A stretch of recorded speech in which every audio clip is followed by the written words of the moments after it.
बाल संरक्षण आयोग की अध्यक्ष संगीता बेनीवाल को धमकियां मिलने का मामला सामने आया है। मामला 14 साल की मासूम की जिंदगी बचाने से जुड़ा है।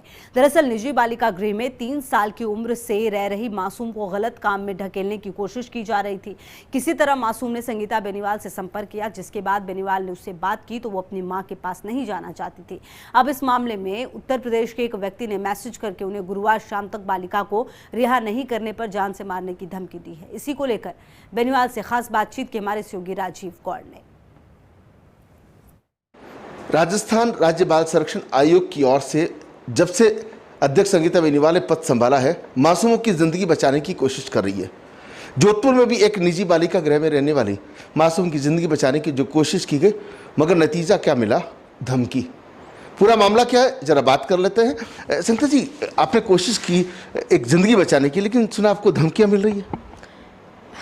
मुझे ऐसा लगता है कि जब भी अपन कुछ अलग हटके काम करते हैं और जब आप कोई बड़ा कदम लेते हो तो इस तरह का होता ही है। 3 साल की मासूम बच्ची 9 से 10 साल पहले उसकी खुद माँ के द्वारा बच्ची को एक निजी एनजीओ में छोड़कर जाना, और फिर अचानक 9 से 10 साल बाद आज जब वो बच्ची पूरी परिपक्व हो गई है, अच्छी पढ़ाई उसको शिक्षा प्राप्त हो रही है, और उस वक्त अचानक 9 से 10 साल बाद आकर बच्ची को ले जाने की इच्छा जताना, तो मुझे ऐसा लगता है कि आयोग अध्यक्ष के नाते मेरी पूरी ड्यूटी बनती है सोशल इन्वेस्टिगेशन करवाने की, ये पता करने की कि बच्ची यहाँ से जाने के बाद किस माहौल में रहेगी, उसकी पढ़ाई का क्या होगा।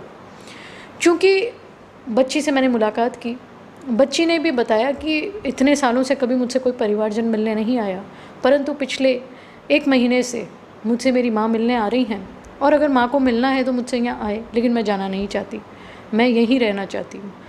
और बच्ची के हित को देखते हुए मुझे कठोर रहते हुए कदम उठाना पड़ा।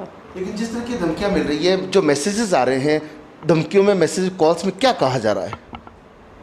धमकी दी जा रही है कि कल शाम तक बच्ची को सुपुर्द करो माँ को, वरना अंजाम ठीक नहीं रहेगा, और भी बहुत अनाप शनाप से जो शब्द यूज़ किए जा रहे हैं। बड़ी दुख की बात है, मैं आज तक 17 से 18 साल से मैं सामाजिक क्षेत्र में हूँ और इसी तरह से मैं जनता की सेवा और सोशल सर्विस कर रही हूँ, लेकिन दुख की बात है मैंने हमेशा कभी जातिवाद नहीं किया। एक जाति से ऊपर उठकर छत्तीसी कौम के लिए काम किया है, और हमेशा जो ज़रूरतमंद लोग हैं उनकी मददगार बनने की मैंने कोशिश की है।